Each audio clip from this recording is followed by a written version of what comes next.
Welcome back to another episode of So You're Ready to Date. If you caught last week's episode, we talked about self-sabotage and how maybe not to wreck the relationship before it gets started. And this week, we're going to wreck the relationship. No, just kidding. We're going to talk about when is it maybe the right time to think about ending a relationship. So yes, sometimes maybe we self-sabotage ourselves into ending a relationship too soon. But sometimes we do need to take a moment and look at the relationship objectively and without those like lovey-dovey glasses to see, is this a relationship that's really serving me, or am I in love with the idea of this relationship? And maybe it's time for us to say goodbye to this and go out and look for something that maybe fits our needs and our criteria a little bit more perfectly. Yes, I think this is the opposite of self-sabotage, right? Sometimes we hold on so tightly because instead of self-sabotaging, we're sabotaging ourselves instead of sabotaging the relationship by holding on to something that's just not right anymore. And we believe that we can force it into something that's going to make us happy when it is not aligning with who we are as a person. Right. And this is where maybe you've got that list that we kind of talked about in season one, where when we were starting to set up our dating profile, like, okay, this is what I'm looking for. This is always a good time to refer back to, like, okay, this was what I was looking for in a relationship, in a person, in a partner I wanted to spend some time with, and hopefully start to create a life with. But now I need to look and see, are we hitting the same boxes? Are we on the same train track, or is he on a train and you're on a plane and going in completely opposite directions? So this is very much about saying, like, okay, this is where I see things going. Is this where you see things going? And having those real talk, real conversations about what you want and need from a relationship. And we're not talking about having this conversation on date one Right. or date three, right? Give it a little bit of time, feel each other out, see how things are going. But once that starts to happen, are you talking about long term goals? And there are so many different directions that we can go with this. A lot of times, especially in today's day and age, a lot of people don't want to get married.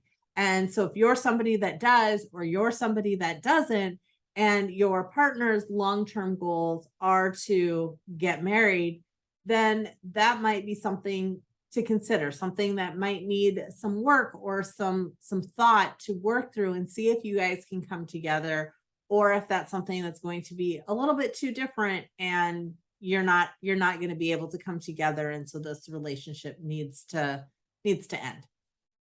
Right. Something that's come up recently in one of the people I have been dating is that he very much feels like he's nomadic. He's very much shown that. He's like, if Delhi, a city of 25 million people, can't hold my interest for very long, then all of these other little places I've been aren't going to hold my interest for long. So that was something that we've been talking about, is okay, his need and want and desire to travel and go and experience new places, and my very much need, I've got roots here, I've got family here. And so there are times when you're going to see, like, okay, these are a little bit at odds. It doesn't mean that that's why we'd call it off because of that one thing. There might be ways that you can compromise on things, but these are the things that you're still talking about. Do they want to live in the same place forever? Do they feel like they want to pick up and move a lot? That's a really big thing. If they're maybe not close to their family and they don't mind popping around, but maybe you are. Maybe you've established that base, that friend group, the family group, and you're not ready to leave that spot. That can be, again, we're not saying that this is the one and only reason, but add that to your list of, like, okay, this is going to be an issue we need to address. Yes, absolutely. I think that that's an important issue, is stability. And if somebody is nomadic, it makes it a little bit harder, depending on the type. Sure, you can live in an RV. I am not saying that it is not possible to be nomadic and raise a family, but that's also a little bit harder if you want children and your partner doesn't want children, or if you want children and your partner wants to be nomadic. Are you prepared to homeschool? Are you, and again, these are conversations that you're not having on a first date, but things to think about. Do you want children? Is that something that is in your future? And is your partner aligned with that? Right. And I think sometimes giving the ability to have to let the conversation kind of start to come up naturally. We weren't having these conversations when we first started dating, but in the last couple of months we have, because we've known each other, I think, long enough now. We've kind of created enough of a base that you're like, okay, where do you see yourself in like 3 years? Where do you see yourself in 5 years?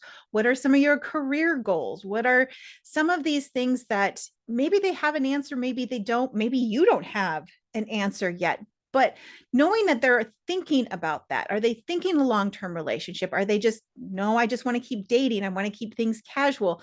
So again, feeling out where they are on major things are going to give you an idea of, okay, is this something that's likely to change, or is this something that, yeah, is pretty set in stone, I'm going to have to make my peace with it one way or the other?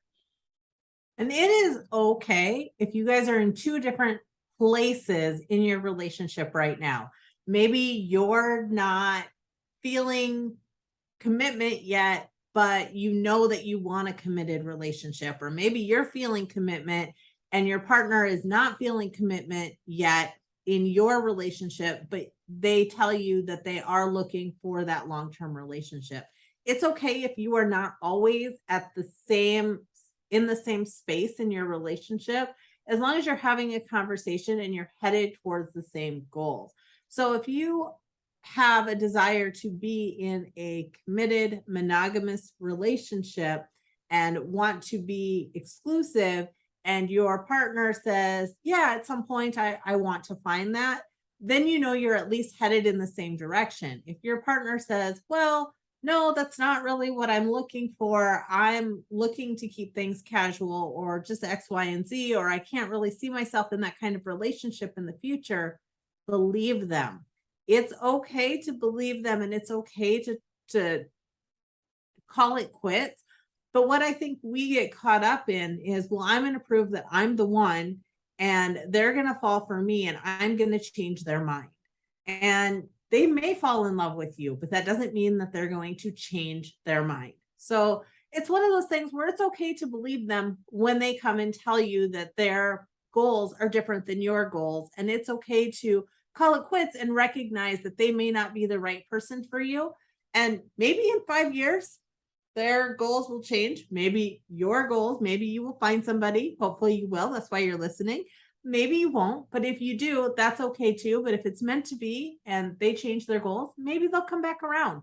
So, not putting that hope out there, but if it's wrong or if it's right and it's meant to be, there's nothing that you can do to mess it up. But it's okay if you believe what they say. And if it's not right for you, it's okay to make that determination. I very much had this realization recently where I had to take a step back and I realized that all of the stuff I was doing for this guy I was dating was with the specific idea in mind. Like, if I can show him how awesome I am as a girlfriend, then it's going to make the fact that I want to be more committed and he was kind of on the fence about it. He's going to be like, oh, yeah, no, obviously I want to be in a relationship with you because you're pretty awesome. And I realized I had to stop myself a couple of times from doing a kind of like above and beyond stuff again, be like, this is not what he was asking for. This is about me trying to prove something to him to hopefully change his mind, to hopefully get what I was hoping to get out of this relationship. So I think, it's again that awareness of being like, why am I trying to do this? Am I trying to save this? And part of the reason was like, at the moment I was feeling like, well, this is better than nothing, right? At least I'm getting a portion of my needs met. At least I'm getting a little bit of something out of this. So yeah, it's not perfect, but no relationship is. And maybe, when we were together, I was getting very different signals than when we were apart. And so I think we have this way of trying to shoehorn the good bits in enough that it hopefully covers up the parts where we've got gaping holes in the floor here. Like, no, I'm just going to cover it with a blanket. Nobody's going to notice until you step on it and you go straight through the floor. So it's about, being aware of the things and being like Angie said, taking them at their word when they say, I don't see myself in another long-term relationship. I don't see myself being here for another couple of years.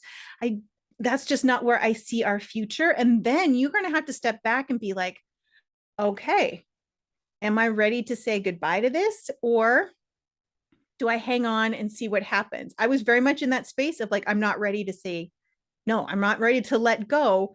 I had to come very clearly to my own decision being like, I don't think this is what I really ultimately want.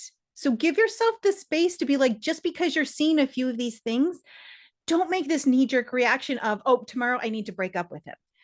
No, we're asking you to pump the brakes a little bit, give yourself some time to look at things as a whole.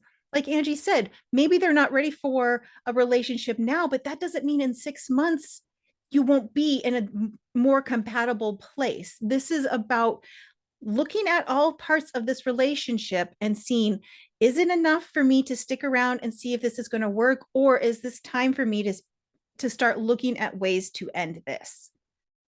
Exactly. Exactly. And it's a matter of, do they make your list? You are deserving of everything that's on your list. You are deserving of having the relationship that you desire. And it's okay to not settle, but it is also okay to have realistic expectations of people. So, are they meeting your needs? Do they check the boxes on your list? Are they a quality and attentive partner that has similar goals in the future? And can you see yourself with them long term? I think those are some of the big questions that you can ask to step back and look at that relationship as a whole. Because remember, they're people too, and everybody makes mistakes. Nobody is perfect. So you're not going to find somebody that's going to be perfect all of the time. And so we can find those mistakes and we can find those flaws if we're looking for them. This isn't necessarily about those flaws. Again, kind of like we were talking about self-sabotage last week, this isn't about the person who doesn't put the plate in the dishwasher, but this is more about overall compatibility. And if you are getting out of the relationship what you need to feel, and not even to feel whole in love, because you can feel that way regardless of your relationship status, but do you feel loved and complete in your relationship, and are you compatible, and are your goals aligned so that you're going to grow closer together instead of further apart? Yes. And I think it's also a good question to ask yourself, am I in love with the idea of this relationship and this person, or am I in love and in like and interested in the actual person and the actual relationship we have? Because I think I am as guilty as probably anybody of having this idea of how you want things to go. And yes, you might be kind of going down that road, but it won't be maybe 100%. You're like, oh, but that's okay. Doesn't have to be 100%. We're kind of going down this road, but again, not idealizing, not romanticizing this person and this relationship, being very honest with yourself about who you are in the relationship, who they are in the relationship, and what your actual relationship is. There was somebody that I was talking to that had gotten into a relationship at one point in time. And we were just talking, and I said, "What do you like about this person? Why do you like them?" And the answer was, "They make me feel X, Y, and Z." And that I said, "Okay, what else?" And everything was about them personally. So it would be like, I like my partner because he makes me feel good about myself. I like my partner because he does this for me. And not about, well, I like their sense of humor, or I like their ambition, I like their drive. So if you look at your relationship and you can honestly point out qualities that you like about your partner versus how your partner makes you feel or what your partner brings to you, can be very telling as well.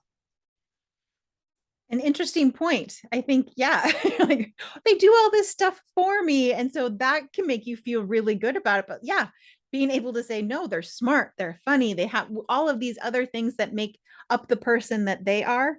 Um, yeah, very eye-opening to be like, oh, okay, maybe I wasn't really in it with this person. I was just, get what I was getting out of it as opposed to like a partnership kind of situation too. Yes, I love that. So, with that, I think that gives you a good idea. Sit back and do some reflection, and then come join us next week as we give you some tips. If you decide that this really isn't the relationship for you, we're rooting for you. We want you to find the best match possible. But if you do decide that the relationship that you're in, whether it be a few days, whether it be a few months, or whether it be a few years, isn't for you, come back and join us next week when we give you some tips on how to call it off. Because that's the fun part, right? Did I miss the fun part? And between now and then, if you do have any questions at all about whether or not or what's going on and questions about your relationship and that relationship status that you would like us to talk about or that we can answer for you, drop us a line at so you're ready to date at gmail.com and we will take some time and answer those questions. And we will talk to you or we'll see you next week when you join us back here to talk about how to call it off. See you next week.